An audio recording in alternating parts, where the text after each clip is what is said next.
Assalamualaikum warahmatullahi wabarakatuh. Wargi YouTube dina channel Edman Dina Mara. Wargi sadayana utamina anu mikaresep kana dongeng Sunda nu digarapu simkuring Dina Mara. Saha bayi mah di mana bae alamatna boh istri atanapi pamaget. Boh anu caket tanya wargi. Tang terus barantu siap-siap ya. Bade ngadaungkeun dongeng Sunda. Judul anu dipadar wargi nyata masih carios ngadu teluh karangan Kilig sabagian anu ka-47 wargi. Hanca urang katunda bagian anu ka-46. Urang masih nyarioskeun harita Ian rantus ngana teh ngaraos keung eta di eta tempat teh sehingga anjeunna ngajak ka istrina supados lebet ka kamarnya. Sabab siga aya lini gede marah kana kenteng gesing paralak siga anu ngawuran. Tak melajeng naik carita mangalu jeung ngadangkeun tang landung pang beberah mana. Ih kumata keung hayu ka kamar Cuk Ian cengkat bari tuluy leungeun pamajikanana ditungtun. Inoh nurut terus arasup ka kamar ngaharenin teu ngaromong deui. Kaayaan di imah Ki Asmai memang bener pikasieun. Lantaran Ki Asmai keur nyuguh anu diondangna para siluman jeung jin anu biasa dipuhit ku manehna. Atuh munasabah mun harita pikasieun pisan sabab jin nu diondangna teh daratang. Ki Asmai mendeko sila ipis yang haripan parupuyan bari kunyam-kunyem mapatkeun ajianana. Nyatana ngijabkeun maksud jeung tujuanana. Man itu cukup kusabalikan bakat ku hayang Abdul cenah hayang diijabah. Wargi kacaturkeun isukna rebun-rebun keneh. Ian jeung Inoh teh geus sagedangdan bekal geus sadia pakaian geus rapi lantaran hayang buru-buru nepi ka lembur bitung. Lain teu sono kanu jadi kolot. Lain teu betah cicing di Ciwalung ngan urusan hayang gerarengse.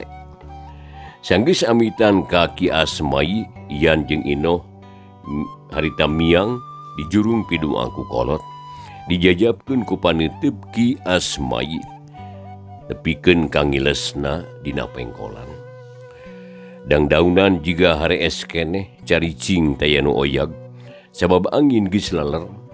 Atuh halimun isuk harita ngagarundu keneh gunung-gunung ting puyudun disimbut halimun bangun sungkan hudang hoream tandang. Dangdaunan baraseuh ku remis janari malah dina tungtungna mah harita ngagarendang ku Ciibun. Begelila wargi Ian teh jeung Inoh beuki jauh leumpangna mapai jalan satapak. Kenca katuheunana ngaroyomna rambu leuweung baraseuh ku remis. Atuh manuk-manuk recet di sarada sawareh mating kaleper ngicis jangjang reang patembalan kawas anu teu sabar hayang geramoyan ngusir tiris nyingkahkeun ka kesel awak. Urang mapai jalan torobosaneh lah supaya ulah jauh teuing tengah poe hayang geus nepi kanu dijugjug lah. Ceuk Ian bari limpang nuturkeun Inoh nu tetela limpangna pinter pubuhan geus tuman. Kumaha akang we lah, nu penting mah dugikeun ka lemur bitung we. Ai ari menyan teu tinggalin Kang. Ceuk Inoh bari ngalieuk. Henteu ieu disakuan lah. Tapi kumaha meuleumna nya da. Ari kanyahoan ku Kang Haji mah bakal nyurigakeun ieu. Babari dina rokok we. Nya. Na bodo-bodo teuing Kang teh Geun Rek di jalan rek meuli rokok siong ieu supaya teu ngondang kecurigaan. Cuk Ian manggi akal ayeuna mah. Kebat wargi sadayana nu lumampah teh limpang duaan kalayan tenang. Teu luwak liuk teu galideur jalana nanjak ngudun. Pungkal pengkol sakapeung jalana leueur sakapeung di tarahal loba batuan. Tapi Ian jeung Inoh terus lumampah. Ari panon poe geus bijil cahayana sumilat di tebeh wetan. Neangan buana panca tengah ngasusak sugrining eusi jagat. Manuk recet di sarada ngabagiakeun Sang Batara Surya nugis moncorong ngawurkeun cahayana anu panas. Wargi jauh henteu burung cunduk anggang teu burung datang, ari kalahkeun ku dikeureuh mah najan sakumaha anggang nage teu burung nepi.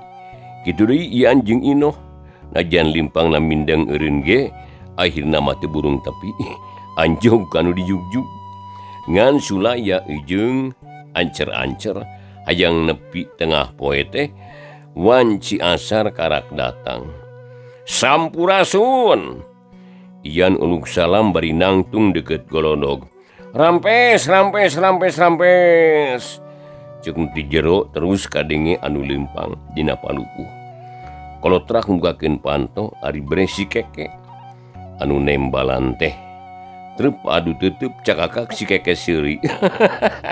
Bagea juragan anu malah geuning menak di Cikau ieu nu sumping teh. Mangga kalebet. Cek si keke someah naker bangun ka cidabungaheunana kedatangan Ian teh. Kang Haji aya Kang? Cek Ian bari mancat kana golodog.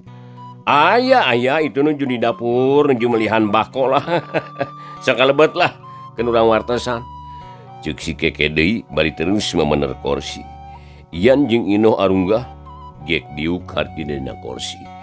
Terus bae rarat-reret nempoan papaes bilik. Ari si keke wargi leumpang teh gancang muruka tukang. Bebeja ka Haji Barkum anu keur melihan bako jualin. Dijodoh-jodohkeun jeung anu sapantar henteu dicampur da hargana teu sarua. Barang di bejaan yen aya Ian Haji Barkum rada ngarenjag. Jeung saha si Ian keke? Jeung saha? Itu pokna kawas anu boga karuas. Bisi aya itu ieu di Cikau meureun. Maklum nu loba dosa teh loba kasieun kasalahan. Apunten sieun nyieun kasalahan ka batur. Sok loba kahariwang. Hari juragan. Nah cek abdi atuh itu dipayu nuju caralik dina kursi. Malima sareng Neng Inoh. Cek si keke deui. Sandiakeun cai atuh keke. Bisa hayang nginum lah. Itu cenah. Oh, mangga. Haji Barkum ngojengkang ke tepas rek ngurus semah. Hari si keke harita ngajalankeun parentah. Nyagikeun cai enteh jeung lalawuhna keur nyuguhan Ian teh. Bu Haji nuturkeun ka salakina da sono ka adi hayang tepung jeung dulurna. Nya barang pajonghok teh Bu Haji anu panggelana nyampurkeun bari ngajak sasalaman. Ian cengkat bari munjungan hatena bungah nenjo lanceuk nasehat teh. Hapunten abdi ceu ieu teh. Neme tiasa ayeuna nepangan kumaha damang? Cek Ian dari naker. Teu nanaon Ian euceuk ge keur sehat jeung hampura deui teu bisa ngungkulan basa hidup kawin. Da kaayaanana heueuh ku hidup ge kaharti meureun. Cek Bu Haji terus narima Inoh anu munjungan bari deku hormat naker. Haji Barkum mah ngabede gawe gagah naker teu riuk-riuk. Ian jeung Inoh teh sanggeus munjungan ka Bu Haji terus ka Haji Barkum. Ting poyongkod kawas karaja. Haji Barkum nampanan nu sasalaman pok nanya, kumaha gayan di Cikau deui teh? Aman euy? Bari gek diuk saradea dariuk ngariung. Aya berkah, teu aya bancang pakeuh, aman Kang? Cek Ian, torojol si keke datang nanggei baki. Sok-sok nundaan gelas dina meja, lalawuhna opak sakeler. Cau kapas seupana, geus kitu mah si keke maka tukang deui teu wanian milu ngariung. Syukur ari aman mah euy. Akang teu rada ruas ieu teh. Sabab maneh tu morojog dan palarapan. Datang tengiberan heula di anggalna. Anu matak akang teruas ieu teh. Bisi di ditu aya itu ieu. Teu aya Kang, nuju aman. Malima tenang ayeuna mah teu aya emutaneun. Margi sasatna mah nu dianggap panghalang, ayeuna tos sirna teu aya hiji acan Kang.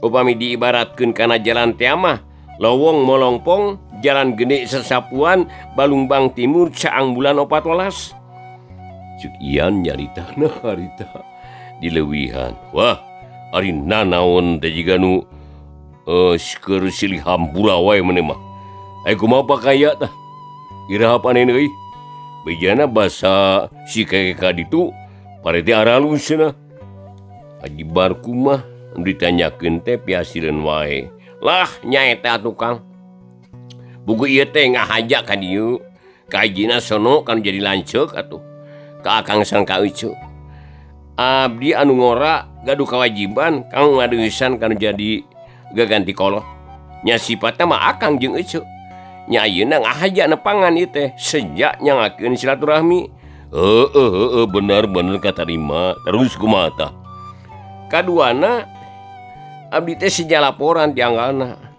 supados engke dina waktosna ulah ngajenghok teuing nah aya naon euy Haji Barku mereuwaseun arina naon nu datangna ti papada manusia mah teu aya nanging sakumaha umna nu tani sok aya wae gogodana itu teh ieu teh nu teu tiasa dihalangan ku jelema pare teh Kang kawitna mah sae tah jadi bahan pamuji balarea malah mah moal aya tandingna lah bakat ku sae malah duikeun ka rampakna oge sae pare teh nanging teu ku hanteu Kang teu kanyahoan sabab di mimitian ti tengah heula terang-terang tos butak sawah teh ku si monyong tah kitu cenah ceuk Ian nyaritana Daria jeung pisah-pisahan masang patana jadi neangan pi andal ti nu jadi lanceuk nya puguh mani camberut Haji Barkum teh teu ngeunah nampa laporan sarupa kitu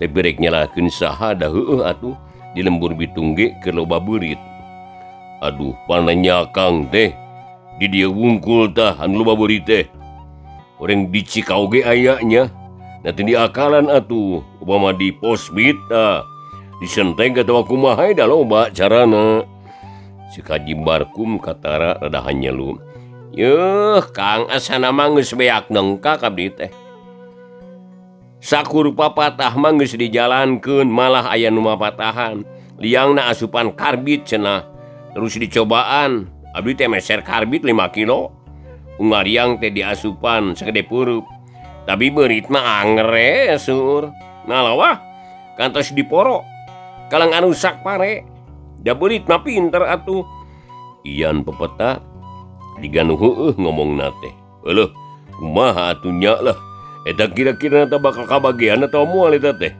tadi euy bisi tekor teu balik jenis Haji Barku mimiti percayaeun tetela hasib menyan Ki Asmayi teh mati biasana Haji Barku mah tara ujug-ujug percaya mun can hinja buktina jadi sakurang-kurangna kudu aya beja ti si keke badega ka petenganana nya duka Kang anu kumaha janten nawe engke lah ngan ari taksiran abdi mah eta teh akang teh bakal kaicalan setengahna margi parete anu mulus teh ngan sisina wungkul eta teh Kang tengahna mah rata-rata legok we kawas parahu seep ku beurit ceuk Ian teu euleum-euleum nyaritana cara anu nya bae bubuhan geus diniatan atuh ngabohongna teh mani jiga pisan wargi masih ngadaungkeun dongeng Sunda danget nya tangetang istirahat ye Mang Dina ieu angaya dongeng Sunda kumang dikintunkeun ka sadayana we lah anu jeung ngadangkeun ieu dongeng saha bae bawa istri pameget nu anu sepuhna nu caket nu tebina warginya nu tara kakantun tiap dinten ngadangkeun da pamugi we sing tiasa ngajandankeun landong Bang Brahmana ulah hilap warginya subscribe na atuh oge like and share na sareng naon dipencetnya ke wargi salinanya da gitu atuh nuhun sareng loncengna maksudna kitu sakali di mudah-mudahan tiasa ngajankeun landong pamberah ieu carita Sunda mangga wargi atuh ulah seueur tinu kapiatur urang lajengkeun ieu carios ngadu teluh karangan kilik sabagian anu ka 47 wilujeng ngadangkeun wargi Haji Barkum beda riukna harita. Katara bangunahan di pisan manehna teh lantaran leungit setengah teh lain saeutik. Mangkani ngirim modal teh geus gede. Tapi dalah dikumaha atuh da ari dibejakeun ku beurit mah kasaha nembleukeunana. Beu, asa kacida teuing rugina euy. Kumaha tukayan parete teh nanepikeun ka kitu. Sumuhun kitu eta mah Kang. Nya bili akang ngaraos penasaran, nanggung saya tinggalian atuh lah. Ngan resikona bakal kagua Rusia. Margi di lembur Cikao aya keneh sesa-sesa pihak Mak Saroh.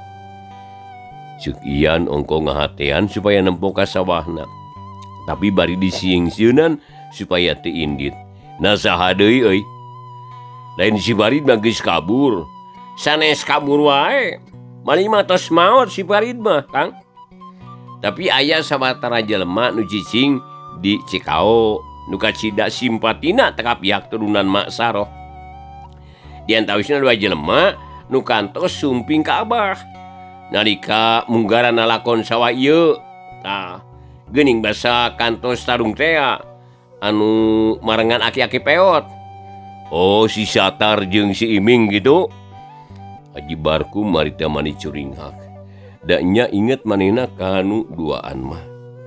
Malah mah harita ngageremet dina hatena. Telepat, ta eta nu sok jadi cucuk rungkang teh Kang. Jeung pangaruhna teh di masyarakat ageung deui. Seueur baladna diantawisna Mang Salam, si Hardi, si Ijan tah jeung nu sanesna. Ta eta teh katinggal ku abdi mah simpatisan pisan tah katurunan Aki Oyon sareng turunan Mak Saroh. Jantan upami akang angkat ka Cikao, kena waspada we tah mah Kang. Wargi rengha parita Haji Barkum teh narik napas jero.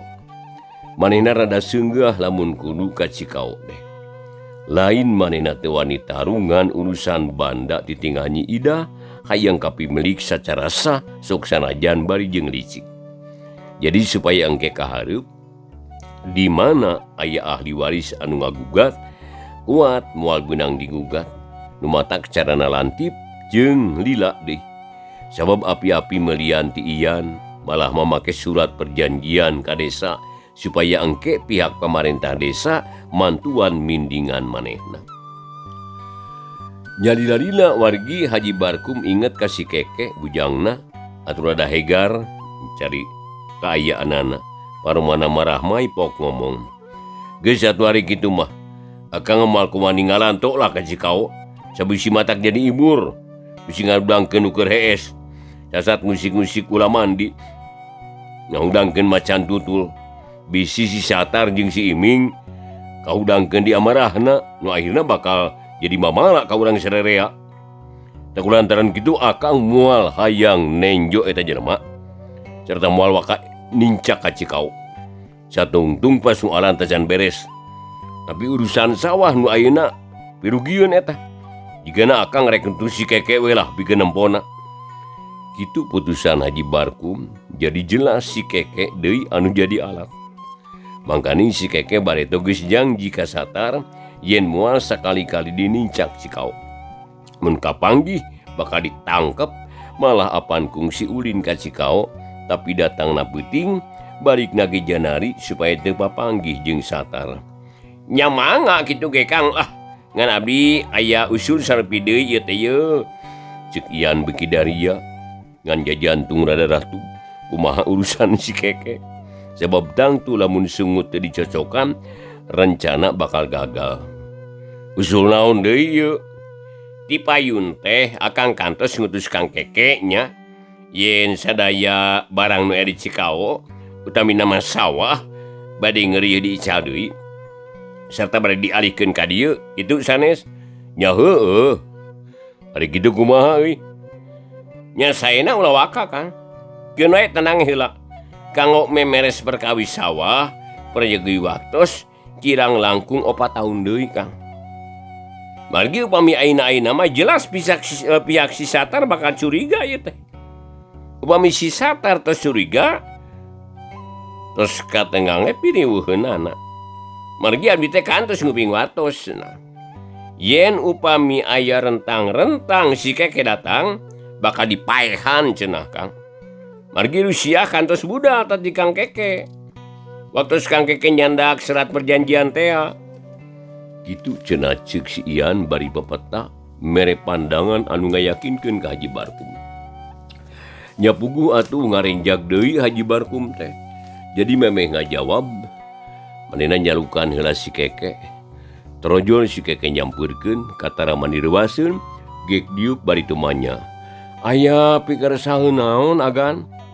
Keke, ari manehna bener kungsi dipegat ku dua jalma anu ngaran Satar jeung Iming. Basa maneh mamawa surat perjanjian. Haji Barkum nanya bari mencerong. Susungguhun kan? Kapungkur eta mah. Ceuk si Keke harita. Manehna ge rada reuas ditanya kitu mah. Oh, basa maneh datang subuh terus ngajehjer. Sumuhun agan harita pisan. Malah abdi teh reuas. Mani asa geus deukeut ka pipaeheun teh. Ceuk si Keke ceuk si Keke harita bari molohok. Aduh. Nah tuh sia teh teu bebei jati bare tong Keke. Ah da aman ari sanat-sanat juragan mah. Ngan abdi diancam. Namun abdi ngulamprang di ka Cikao sarta kapanggih ku si Satar tah omongna teh abdi rek dimaotan cenah. Ceuk si Keke bari pepeta lain dimaotan di podaran meureun. Benten sakedik kan.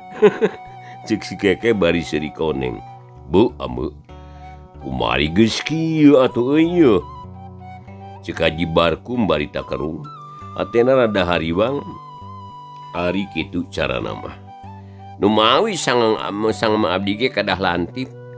Akang ulah wakapalai ka Cikao sarta sawah sareng harta anu sanesna ulah wakapalai ngalihkeun ka dieu.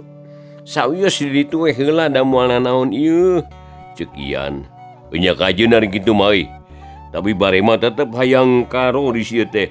Wayana maneh kudu init Keke. Tempo pare di sawah dewek. Na sakumaha nu bakal leungit, sakumaha nu bakal kaala. Ceuk Haji Barkum keukeuh manehna hayang ngayakinkeun kaayaan pare nu dek dipanen. Iraha bi miosna eta gan.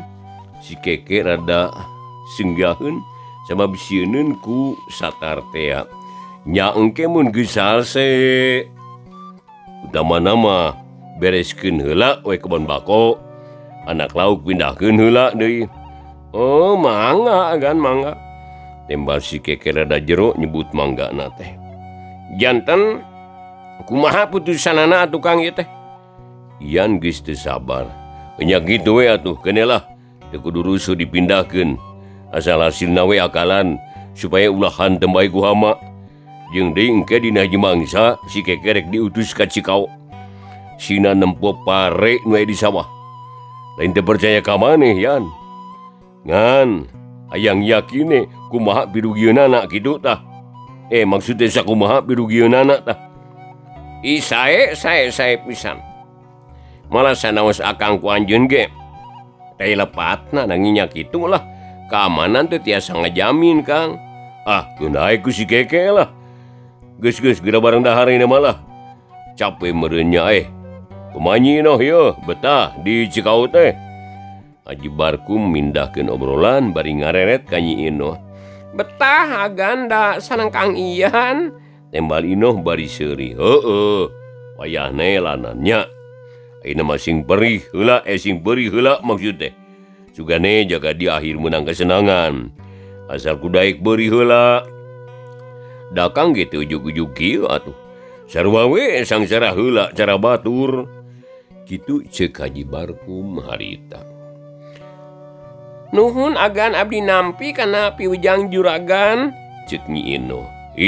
Ayeuna mah ulah nyebut juragan. Pan geus resmi kawin ka Ian lain. Ari Ian teh adi akang nyebut akang we.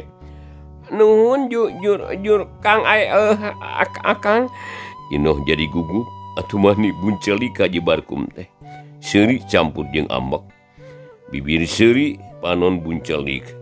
Lain jur Kang atuh eta mah bujur di tukang. Hapunten Kang hapunten cek Ino seuri bari jeung era. Si Keke kalang ngagik seuri. Keur kitu torojol harita teh Bu Haji nyamperkeun deui. Panasaran hayang ngadenge anu keur rame seuri, nah aya naon pok nanyakeun. Baroga naon ieu teh manika rame geuning. Bari gek diuk gigireun Haji Barkum. Aya Jurkang gan. Cuk si Keke miheulaan nembalan. Atuh Nyi Inoh ngeluk tunggul rada eraheun. Jurkang naon maneh teh? Teu ngarti teuing. Bu Haji Kerung bari mikir. Geus nanti bubugu buat ngobrolkeun Jurkang. Mana opieun ye? Geus asak sangu. Suguhan atuh semah teh tah. Kitu ceuk Pak Haji. Nah, da geus hayagi. Nam Nyai taruang heula ka itu. Ceuk Bu Haji ka Nyi Inoh. Mangga Ibu, mangga. Ceuk Inoh bari manggut. Atuh geus kitu mah obrolan teh eureun heula. Malah diukna oge harita parindah ka tempat dahar. Terus ngariung brak harita dalahar balake cerakan. Bari teu oleh di selapan ku ngobrol, kawan tu Geus Lila tetepung da ian teh betah di lembur Cikao. Ngan hanjakal teh waktos na wargi serena teh nya kapan. Rupina dipungkas dicekapundikeun ka dieu heula. Dongeng Sunda dina judul Ngadu Teluh karangan Kiliksa bagian anu ka-47. Ieu dongeng Sunda didugikeun dina YouTube dina channel @Manina Mara. Wargi sadayana pamugi bae nu mikaresep kana dongeng Sunda ieu sing tiasa kahibur manahnya wargi. Sukses naos mangrupikeun dongeng. Biasa lah ngajantenkeun adong pamubaraha upami didanggukeun mah tapi ngalamun teu punggu warginya. Da kitu na wargi ngaturkeun nuhun ku parantosan wargi sadayana. Wilujeng baturai insyaallah atuh enjing bagian nu ka-48 pamugi urang sadaya tiasa ditepang dangkeun deui. Sakali dihatur nuhun ku parantosanna wilujeng baturai. Wassalamualaikum warahmatullahi wabarakatuh.